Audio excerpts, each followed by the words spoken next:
Hello everyone, welcome back to Crown Back KO. My name is Dewan. I'm grateful to have you tuning into this video. And today I'm going to keep talking about what I've been talking about. The power of imagination, what we think, the power of our words, what we speak, and then also its connectedness to our hearts. I want us to really understand how we can read a person's mind. We can read what a person has in their heart simply by what they say and do. So the same way that the world around us responds to our thoughts, responds to our words when we manifest them and when we speak them into existence and make it our reality, our bodies does the same thing with what's within our heart. We will eventually act on it or we will eventually say it. It is a proven fact that people are what they think. You are what you have in your heart. You are going to say or do what you have within your heart. And I know people don't believe this, and they say it's not true, but people be lying. Well, for the most part at least. I know some people who share their thoughts and ideas because they really want to see what other people think. They really want to get other people's perspective. But I would say a majority of people are out here sharing thoughts just to see how people will respond to them because they really want to know if they can get away with it. They really want to know if they can do it or if it's a bad idea. Again, people just don't know the difference between right and wrong sometimes. So they'll say something and it'll be ridiculous and outlandish, but they'll share it. They'll say it out loud. And then based on how you respond to it, they'll be like, oh no, it was just a thought. No, man, no, it wasn't just a thought. You really thought that was something that you should try or something that you should do, or you thought it was okay to say, otherwise you wouldn't have let it slip your lips. But anyway, I say that to say this. What we hold in our hearts will eventually come out in what we say or what we do. It does not matter. And we all know this. We all know a person or people who try to maneuver and finesse their way into something, out of something, or to get you to do something, or they do something that they know you like or know you want just so that they can get in your good graces and get on your good side so they can eventually make their play, so they can eventually do exactly what their true intentions are. All of a sudden they doing this, they saying this, they saying that, or they've been doing this, they've been saying that, and now boom, it's something totally different. The truth will always come out, but that same boom, when they go for it, is your gotcha moment. And it's sad that we got to think of it that way, but you really do have to catch people in a gotcha moment and remind them, well, I thought you said this. I thought you were doing this. Now all of a sudden it's something different.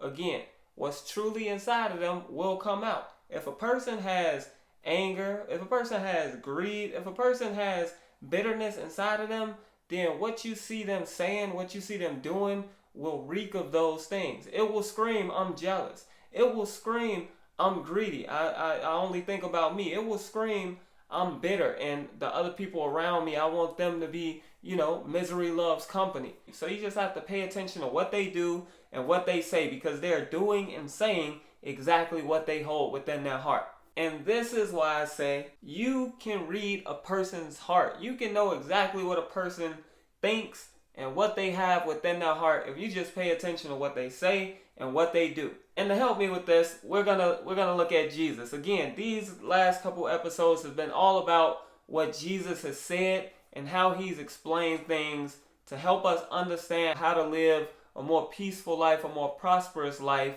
on this earth. And to talk about this one, we are going to go to Matthew, the 15th chapter. Oh, man. This is one of Jesus's many encounters with the religious leaders. So we heard about what he said with the power of our words and with our speaking and our imaginations and all of those things. Now, let's hear about what he says about our words and their connectedness to our hearts. So basically, the scribes and the Pharisees, they came to Jesus and they had this question. It was a burning question. They asked him, why do your disciples disrespect and disregard the traditions of our fathers? Why do they disrespect and disregard the traditions of the elders? And the reason they said this was because his disciples disregarded this very, very, very important tradition. The disciples forgot to wash their hands before eating some bread. Like, you can't make this up. They came to Jesus and they was like, why are they disrespecting the forefathers? They ain't washed their hands before they ate the bread. They know that's a tradition. They doing this on purpose. These people was on Jesus' case, telling him that they were going back centuries with this disrespect, all because they forgot to wash their hands. And again, this proves to what I just said. They were trying their best to get Jesus in that boom moment, like boom, we got you. These dudes were literally looking for anything, any small little thing, trying to trip Jesus up, to get him in trouble, to get him to seem wrong or out of line or out of pocket. Listening to what he was saying to find holes and gaps to try and prove that he was a false teacher or a false prophet or something. They were watching him and observing him closely to make sure that it was in line, and if it wasn't, they were going to report him. They wanted Jesus off the scene. If we think about what I said in the first couple videos about what every person wants in this life, it is to have power and control. It is to have influence and power over your circumstances. And these religious leaders, they had that. They had the power, they had the status quo, they had the influence, they had all of this. But when Jesus came on the scene, it was something totally different. He took all of that away from them because the people flocked to him. So they was like, okay, this man coming, he's stealing our thunder. We need to figure out what he about. And if he wrong, we need to get him out of here. They came across as, oh, we're here because we want to see what all of the people are listening to. And you say this man has power and this and that. So we're just here to observe and see it because we're interested too. When in reality, they weren't interested. In reality, they were jealous. They were envious. They had all of this inside their hearts. And eventually, they let it out. And this was one of the ways that they did this. So they, they asked this man, well, why are they disrespecting them? Because they didn't wash their hands. But Jesus knew their hearts were rotten. He knew this. So the same way Jesus always does, he used this as an opportunity to teach. And this teaching really got under their skin because Jesus used them as an example. This is exactly what he did. Well, when I read the Bible, this is what I see Jesus doing. So he gathered everybody around. Hey, everybody, come here. I need all of y'all to hear this. And then this is what he said. I want to read it directly. Hear and understand, not that which goeth into the mouth that defiles a man, but that which cometh out, that defiles a man. And these people were just like, huh? So his disciples asked, they was like, can you explain that to us? He explained how what came out of their hearts or what came out of their mouth was actually everything that they felt and everything that they were holding within their hearts. And basically he said the reason this is defiling them is because it's bad. It's terrible, right? They fornicators, they thieves, they liars, they idolaters. Like all of these things they're doing and they're guilty of, they're letting us know it by everything that they say and everything that they do. You can tell a cheater by what? They cheat. You can tell a thief by what? They steal. You can tell a liar by what? They around here lying. So eventually, what's within a person's heart, what they think, how they really feel is going to come out. And this is what Jesus was saying. Again, if these people were this upset because of good, then why? Why were they so upset with Jesus helping people, healing people, teaching people, all of these things? Power and influence. This is what they had. This is what they wanted more of. And when Jesus came on the scene, he took it. Because everybody looked at him and said, oh man, we've never met a person who speaks with the authority like this. We've never met a person who has the power like this. So these people were jealous. Again, religion. We got to break it. We got to take it apart. So they were jealous. They were envious. And they wanted to get him out of the way so that they can get all of that back from the people. But I say all of that to say this. Jesus, again, is talking about how these things can be done in a negative sense. But again, if we retrain ourselves to think or retrain ourselves to study and understand the Bible, if it's the things that comes out of a person that can defile them, then we have to think about this same principle in reverse.